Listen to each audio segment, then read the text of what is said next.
ये कहाँ गया, हाइट, ये कहाँ से आ गया। चलिए, तो समझ में आया। तो वॉलंटरी रेस्पिरेशन में ओके, तो it involves the following steps, ठीक है ना। तो ये फॉलोइंग स्टेप्स इन्वॉल्व करता है।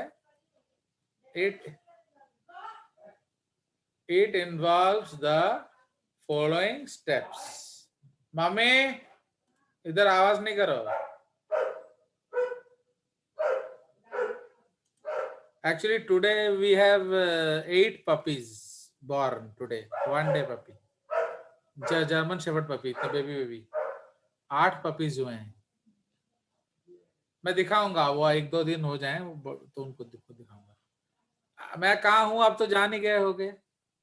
Farm house. Yes, sir. तो वहां भी Yes, sir. 8, today 8 puppies were delivered, 8। तो GSD pups, जर्मन शेफर्ड्स। चलिए, Yes, sir. तो इसीलिए अब हम लोग चलेंगे आगे। तो इसीलिए it involves the following steps. तो एक चीज याद रखिए, अब देखो ना, सब बुझिया में पढ़ुची, बुझिया पढ़ले बहुत time लगुची।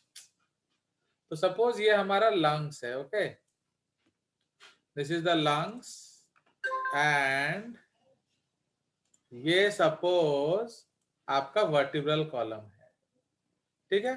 So this is the vertebral column, and ये जो है ये आपका नॉर्मल चेस्ट पोजीशन है, फाइन। सो दिस लाइन, इस लाइन को हम लोग नॉर्मल चेस्ट पोजीशन बोलेंगे। जो आपका चेस्ट अभी जहां है दैट इज कॉल्ड नॉर्मल, क्या, नॉर्मल चेस्ट पोजीशन, ठीक है। उसी तरह ये क्या है, this is what call vertebral column, समझ रहे हो। तो ये आपका वर्टिब्रल कॉलम है, ये आपका नॉर्मल चेस्ट पोजीशन है। अब टाइडल ब्रीदिंग में हम लोग क्या करते हैं, थोड़ा आगे खींच लेते हैं। So this is called what, this is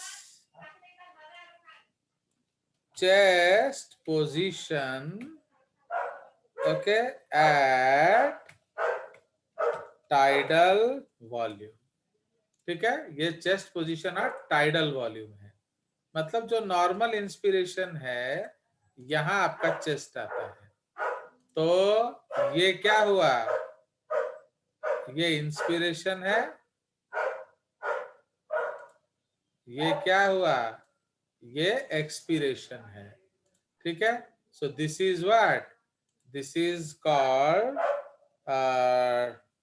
in normal inspiration, and this is what, normal expiration, expiration. ठीक है। तो इंस्पिरेशन में वॉल्यूम बढ़ रहा है, एक्सपिरेशन में वॉल्यूम घट रहा है। बट कुछ और जोर लगाओगे तो ये भी होगा, इसके लिए थोड़ा सा जोर और देना पड़ेगा, फाइन। तो थोड़ा सा जोर और देना पड़ेगा, ओके। सो ये जो थोड़ा सा जोर और देंगे आप, इसको हम क्या कहते हैं, ये रिजर्व वॉल्यूम है। Means this you can do but you don't do, okay. इसलिए इसको रिजर्व वॉल्यूम बोला जाता है, IRV, okay. This is called inspiratory reserve volume, okay. And ये जो है ये कब होगा, this is during forceful inspiration, understood. तो ये आपका फोर्सफुल इंस्पायरेशन है, अंडरस्टैंड। Yes, तो sir. ये फोर्सफुल इंस्पायरेशन है।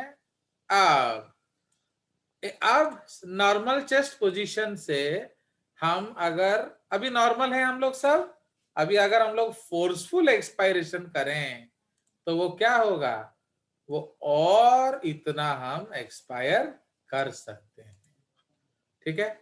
So that is why this line is called what, this line is called forceful expiration. Yes, so this is forceful expiration.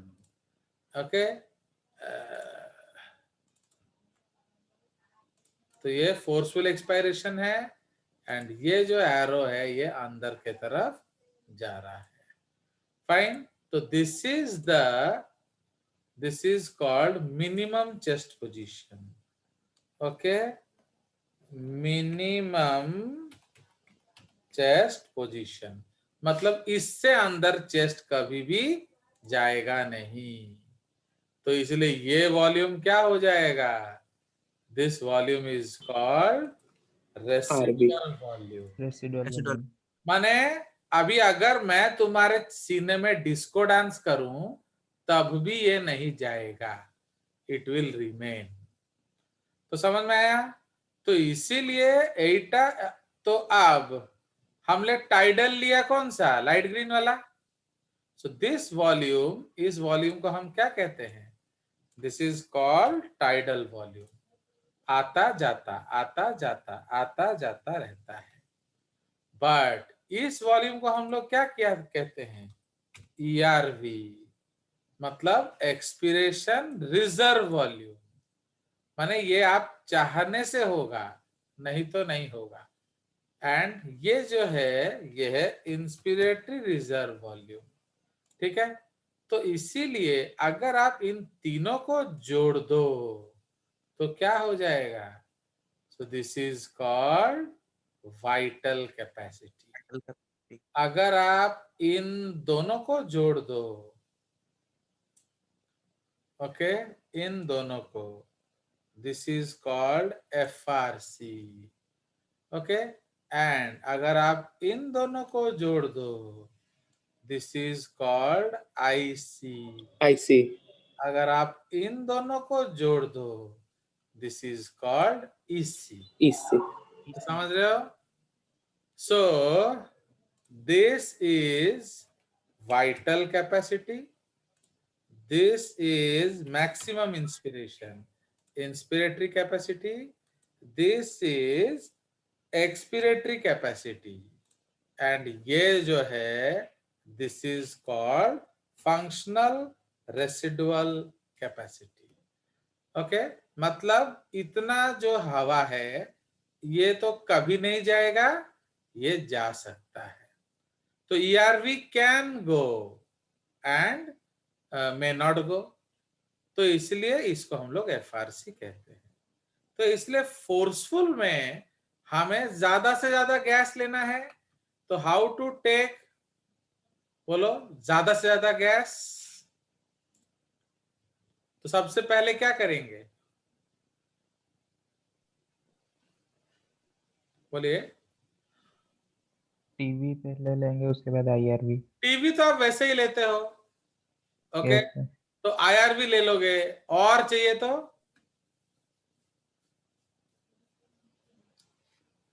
बताओ। अब ये ईआरवी है, इसको भी तो हम रिफ्रेश कर सकते हैं ना। तो इसीलिए फोर्सफुल वॉल्यूम में हर समय पहले हम औलिया को रिमूव करेंगे, फिर नॉर्मल इंस्पिरेशन करेंगे, फिर फोर्सफुल इंस्पिरेशन करेंगे। You understand, so this is the steps of forceful respiration. तो इसलिए स्टेप नंबर 1 क्या है, that is called forceful expiration.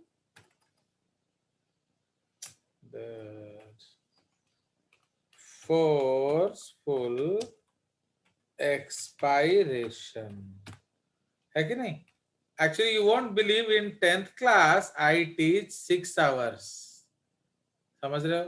तो आप सोचो कि किसका ज्यादा होगा, 6 hours per week, एंड तुम लोग का 11th क्लास में कितना वीक हो रहा है, 3 hours per week, तो किस में ज्यादा मिलेगा बताओ।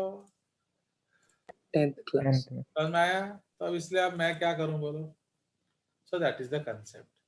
तो इसलिए आप लोग आराम से वो 10th का वीडियोस देखिए, आपका बढ़िया होगा ना।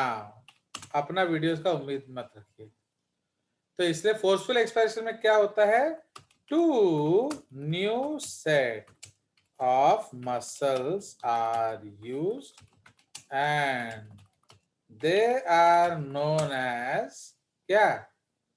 बोलो, expiratory muscles, है कि नहीं? They are known as expiratory muscles. So 2 new set of muscles are used and they are known as expiratory muscles. Number A, abdominal muscles. Okay, abdominal muscles contract to push the, ये जो आपका पेट है उसको अंदर push करेगा, to push the abdominal viscera upwards, है कि नहीं? आप देखिए, सपोज ये हमारा ह्यूमन बॉडी है,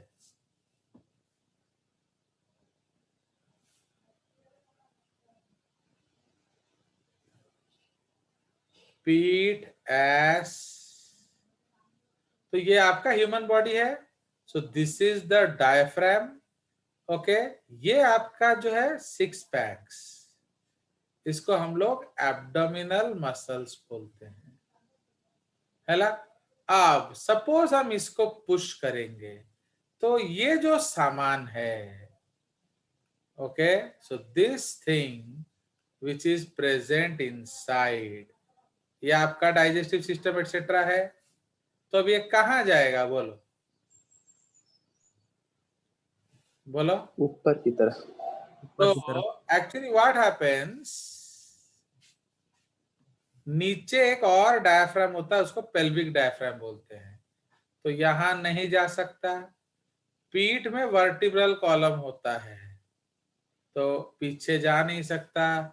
आगे से धक्का लग रहा है तो आगे जा नहीं सकता, तो कहाँ जाएगा? ऊपर, डायफ्राम की तरफ। जब ये ऊपर जाएगा ये डायाफ्राम को वो और ऊपर धकेल देगा।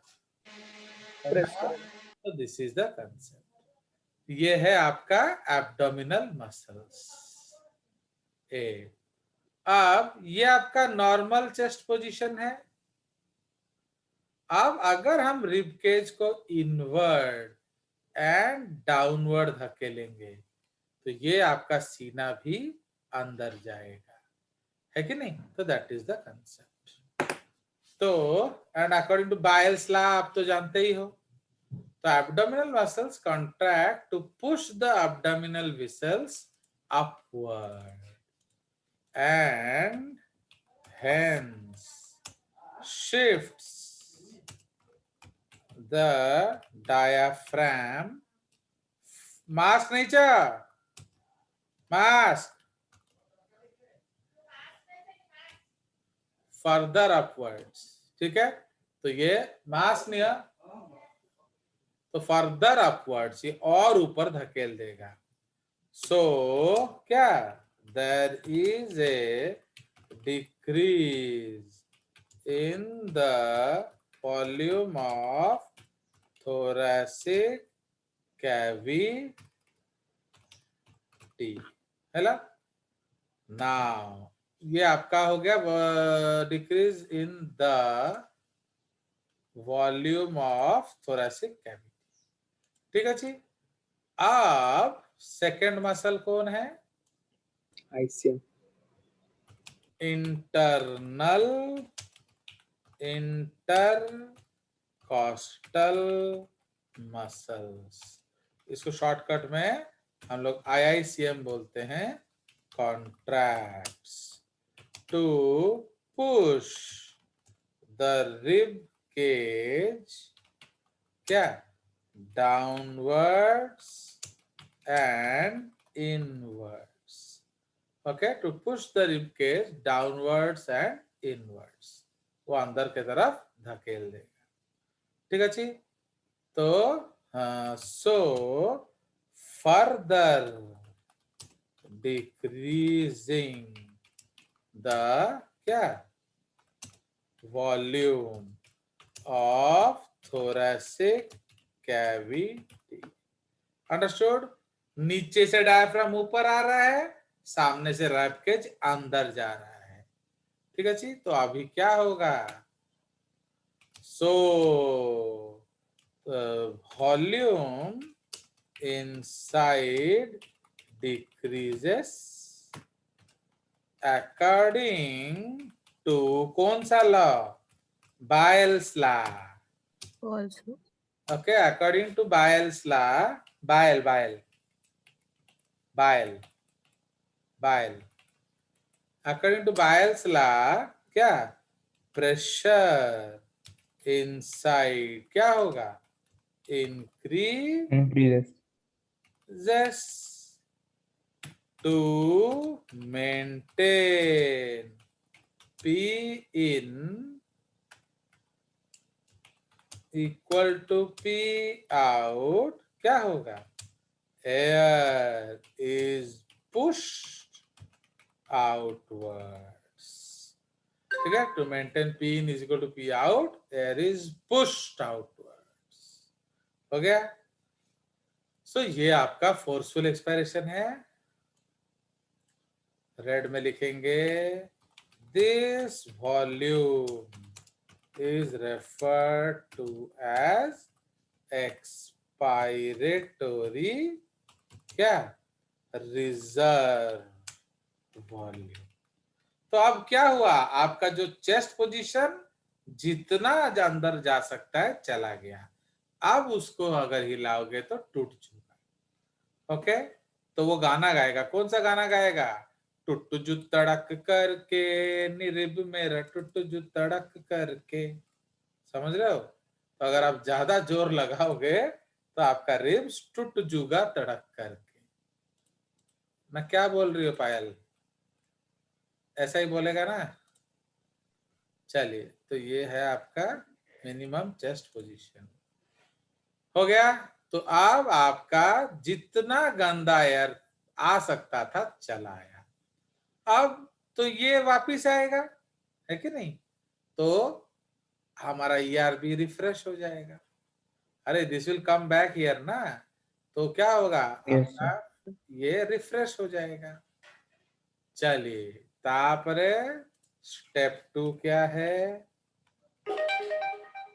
Step 2 is normal inspiration. ठीक है, ये नॉर्मल इंस्पिरेशन हो गया, ये हम ऑलरेडी पढ़ चुके हैं। उसके बाद हम लिखेंगे step 3, this is forceful expiration. है क्या? Forceful inspiration. समझ रहे हो? देखो, हमारा ये निकल गया, अब नॉर्मल आ गया, अब ये वाला हम लेंगे। तो this is called forceful inspiration. तो इसमें आपके लेवल का पाठ है, हायर लेवल का पाठ है, तो आपको सिर्फ आपके लेवल का पाठ दिया जाएगा, तो जो कि आपके बुक्स में है। सो इसमें क्या होता है? तो जो आपके मसल्स हैं वो थोड़ा ज्यादा मेहनत करते हैं। तो phrenic muscles of diaphragm contract maximum to flatten the diaphragm as much as possible. ठीक है जी, जितना हो सकता है हो गया। उसके बाद क्या होगा?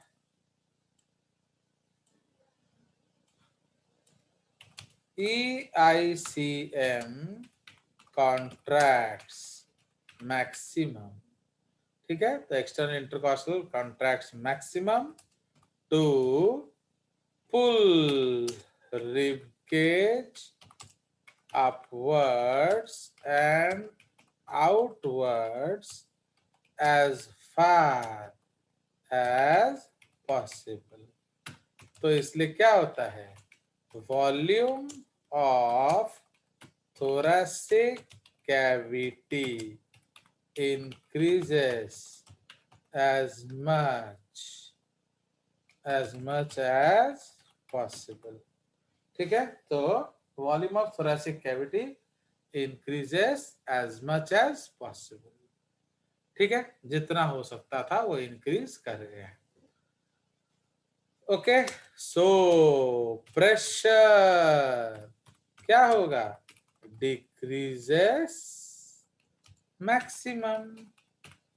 सेम, तो to maintain P in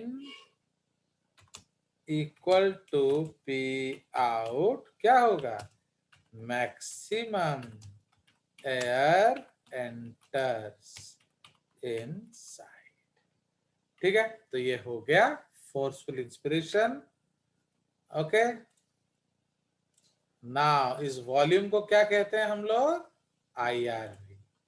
okay, this volume of inspired air, हमें लाइट स्विच दे दो, is referred to as क्या, is referred to as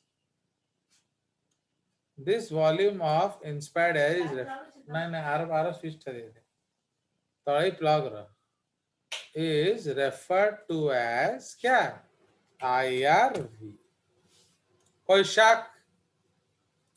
सो ये हमारा No, हो sir. No, sir. Forceful breathing. तो पहले हमने एक्सपायर कर लिया, फिर नॉर्मल ले लिया, फिर फोर्सफुल ले लिया. ओके, तो this is all about your breathing.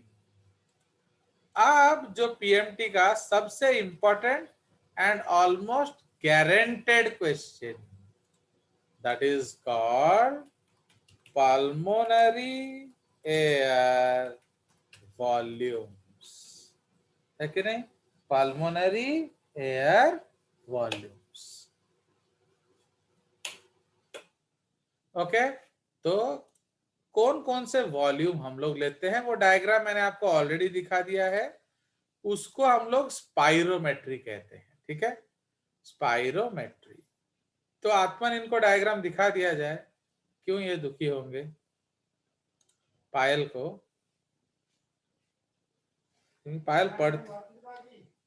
पायल पढ़ती नहीं है ना, इसलिए उनको गुस्सा आता है.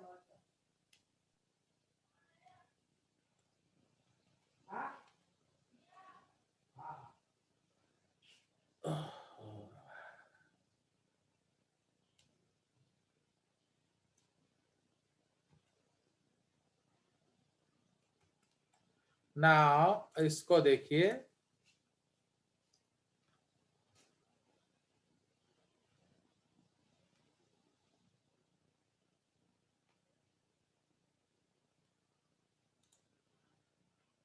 चलिए. So let me share the screen.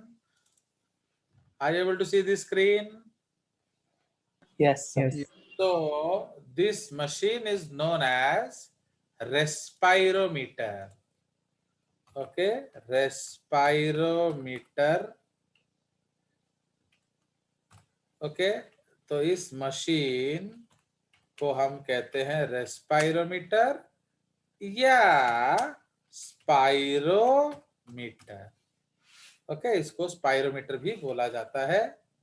And इस फिनोमिना को क्या कहते हैं, this phenomena is also called spirometry.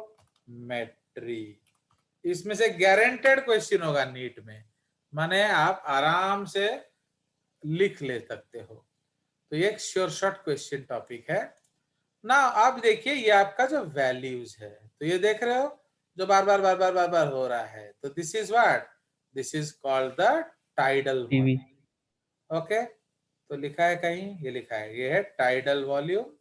अब टाइडल से ज्यादा जो लोगे दैट इज कॉल्ड IRV. ठीक है, the thing which you take. So this is TV, यहां लिख देने से अच्छा है। Okay, this is TV. Fine. ये जो वॉल्यूम है ये अबव टाइडल है, इसको हम कहते हैं IRV। ये जो है बिलो माने नॉर्मल से ज्यादा एक्सपायरेशन हो रहा है, इसको हम कहेंगे ERV। एंड ये आपका कभी भी एक्सचेंज नहीं होगा, आरवी। तो कहते हैं RV। नाउ जब आप वॉल्यूम्स को कंबाइन करेंगे तो उसको कैपेसिटी बोला जाता है। If you add two volumes it will become capacity. तो इसीलिए आपका जो IC है, what is IC? TV plus IRV. इसलिए IC को हम लोग लिखेंगे TV plus IRV। So this is your IC. Understood? So this is TV plus IRV. उसी तरह जो FRC है, FRC को क्या लिखेंगे? टीवी प्लस ERV, माने नॉर्मल प्लस फोर्सफुल। ये भी नॉर्मल प्लस फोर्सफुल, ठीक है? तो ये आपका हो गया FRC। उसके बाद VC क्या हो गया? IRV plus TV plus ERV। तो इसलिए VC जो है, सो VC equal to IRV plus TV plus ERV। ठीक है, ये सारे। हाँ बोलो। सर वो फंक्शनल सर वो रेसिडुअल टीवी प्लस ERV तो EC होगा ना? क्या? टीवी प्लस ERV EC हाँ। होगा ना sir? Sir FRC FRC RV plus ERV। नहीं नहीं नहीं नहीं नहीं, ये कहाँ गया? EC कहीं लिखा हुआ है? EC लिखा नहीं है ना, यस सर, मेंशन नहीं है। तो इसको हम यहाँ Yes, लिख sir. देंगे, EC लिख देंगे। This is EC। EC is equal to TV plus ERV। ये IC तो लिखा हुआ है, EC समहाउ नहीं लिखा हुआ है ना। उसके बाद एक्सपिरेटरी प्लस ये, तो FRC जो है वो इधर होगा, आरवी प्लस ERV। FRC एटा देखे RV प्लस ERV। तो इसको हम यहां लिख लेंगे, this is RV plus ERV। RV जो कभी नहीं निकलेगा, ERV जो कभी कभी नहीं निकलता है। ओके, सो इसलिए ये हो गया आपका RV। एंड सारे टोटल कर दो तो उसको कहते हैं TLC। Longs capacity. TLC. तो TLC कहीं लिखा है देखो, यस सर। इधर लिखा है। Yes sir. आए सर टाइडल वॉल्यूम के लेफ्ट में। सो TLC इज इक्वल टू क्या? VC plus RV.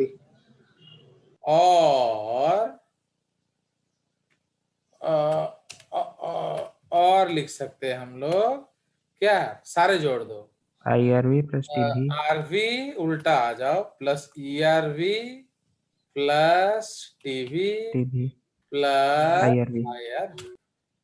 तो ये सारा हो जाएगा TLC। देख रहे हो? तो ये आपको डायग्राम दिया है NCERT या कालू में, No sir. बट फिर भी आप उन्हीं को लाइक करते हो, है कि नहीं? चलो नेक्स्ट हम लोग चले जाएंगे आगे। तो इसलिए we will write about these things, क्योंकि इस पे मैं एक क्लास खा जाऊं मुझे कोई दुख नहीं होता, क्योंकि ये गारंटेड क्वेश्चन है, हर बार आएगा, हर जन्म में आएगा, हर साल में आएगा।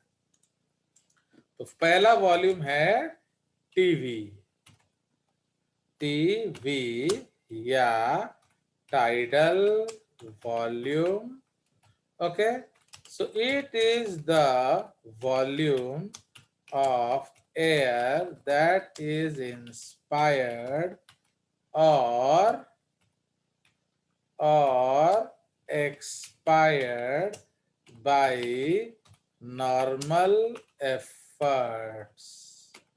Okay, it is the volume of air that is inspired or expired by normal efforts, ठीक है।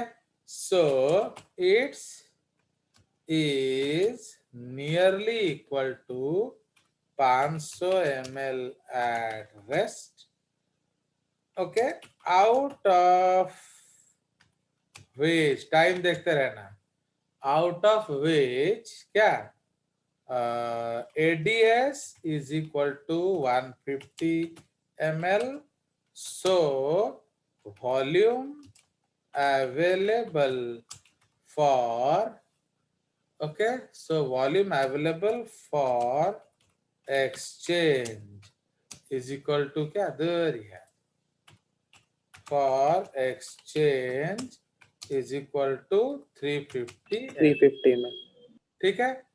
इस सेव कर दो ना तो फिर वो मिल जाता है स्क्रीन, 350 ml, ठीक है जी। विच ये ADS है, ठीक है।